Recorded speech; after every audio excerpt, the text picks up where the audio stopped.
सम्राट अशोक। एक परिचय। सम्राट अशोक, ये नाम तो सुनहरे अक्षरों में लिखा है हमारे इतिहास में। अशोक का नाम सुनते ही हमारे मन में एक महान और शक्तिशाली राजा की छवि उभरती है। मौर्य वंश के एक महान राजा, जिन्होंने अपने शासनकाल में भारत को एक नई दिशा दी। अशोक का शासनकाल मौर्य साम्राज्य के स्वर्णिम युग के रूप में जाना जाता है। अशोक, जिन्हें हम अशोक महान भी कहते हैं, पहले तो बहुत क्रूर थे।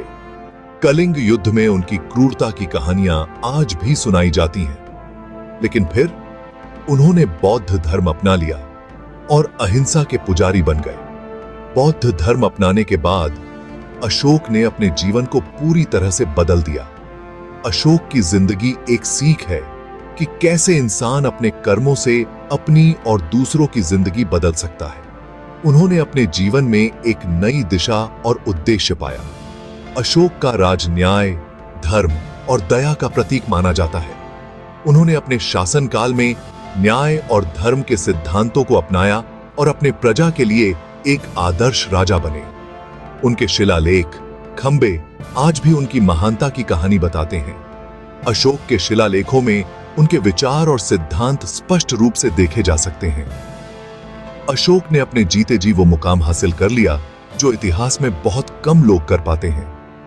उनकी उपलब्धियां और योगदान आज भी हमें प्रेरित करते हैं और हमें सिखाते हैं कि सच्ची महानता क्या होती है। प्रारंभिक जीवन और राज्याभिषेक। 304 ईसा पूर्व में पाटलिपुत्र में अशोक का जन्म हुआ। उनके पिता सम्राट बिंदुसार मौर्य वंश के राजा थे। अशोक एक बहादुर योद्धा और महत्वाकांक्षी राजकुमार थे। अपने पिता के राज में ही उन्होंने कई युद्ध लड़े थे। बिंदुसार की मृत्यु के बाद अशोक को राजगद्दी के लिए संघर्ष करना पड़ा। आखिरकार उन्होंने अपने भाइयों को हराकर 268 ईसा पूर्व में मगध की गद्दी संभाली। एक निर्णायक मोड़। अशोक के राज का सबसे महत्वपूर्ण मोड़ था कलिंग का युद्ध। 261 ईसा पूर्व में यह युद्ध हुआ। कलिंग एक समृद्ध और शक्तिशाली राज्य था। अशोक ने उस पर आक्रमण कर उसे जीतना चाहा। कलिंग का युद्ध बहुत ही भयानक था। दोनों तरफ से लाखों सैनिक मारे गए।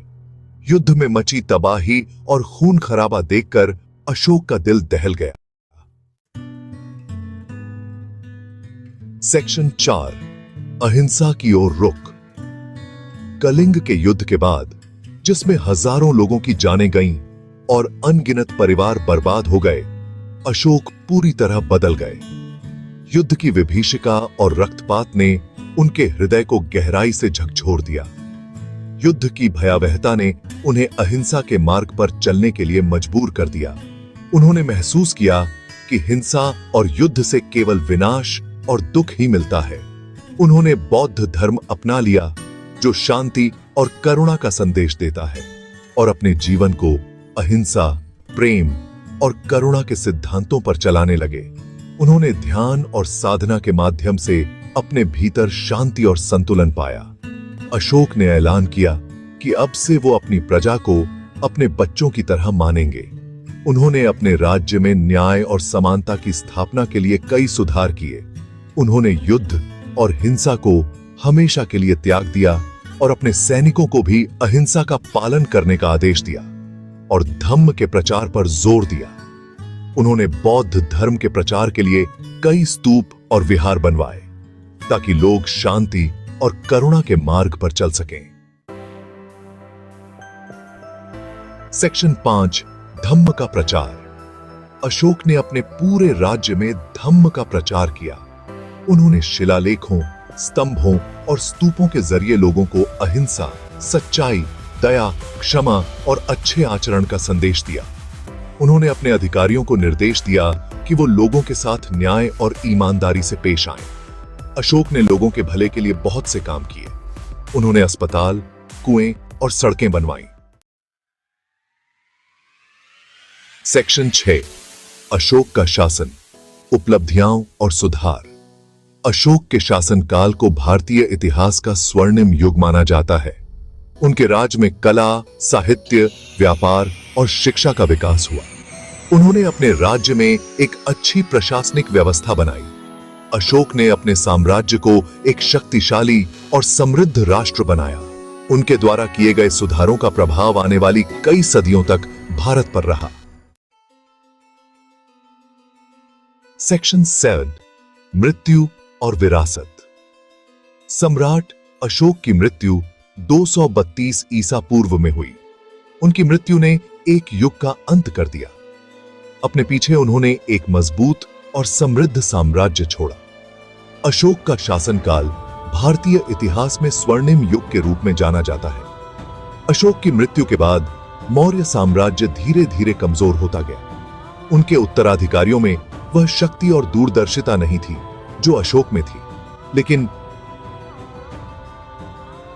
अशोक की विरासत आज भी जिंदा है। उनके द्वारा स्थापित किए गए स्तंभ और शिलालेख आज भी हमें उनके महान कार्यों की याद दिलाते हैं। उनके शिलालेख और स्तंभ हमें उनकी महानता और उनके शासनकाल की याद दिलाते हैं। इन शिलालेखों में उनके धर्म और नीति के सिद्धांत स्पष्ट रूप से अंकित हैं। अशोक को इतिहास में एक महान सम्राट, धर्म प्रचारक और मानवता के पुजारी के रूप में याद किया जाता है। उनकी नीतियों ने न केवल भारत बल्कि पूरे एशिया पर गहरा प्रभाव डाला। अशोक के शासनकाल में कला, संस्कृति और व्यापार का भी विकास हुआ। उनके समय में भारतीय सभ्यता ने नई ऊंचाइयों को छुआ। आज भी अशोक की विरासत भारतीय समाज और संस्कृति में गहराई से बसी हुई है। उनके आदर्श और सिद्धांत आज भी प्रासंगिक हैं और हमें प्रेरित करते हैं।